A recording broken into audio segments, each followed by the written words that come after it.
the consensus seems to be that it is an emotion that is always destructive. Do you agree with this? No, that's absolutely ridiculous. And only modern psychologists and probably social psychologists would be foolish enough to even dare to posit something so absolutely absurd.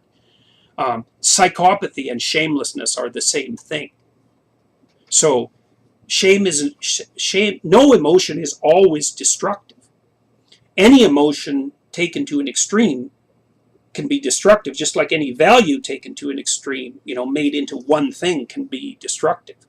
So joy can be destructive. I mean, people who are manic are in some sense possessed by a radical excess of positive emotion, and they get incredibly impulsive.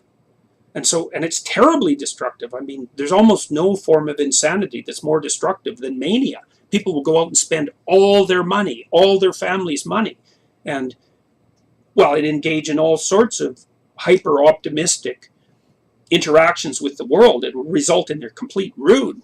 So, people think of happiness as an untrammeled positive. Well, if you think of happiness as positive emotion, which is partly true because it's also the absence of negative emotion, if you think of happiness as only a good, then you have no idea about the pathologies of positive emotion, and they're manifold.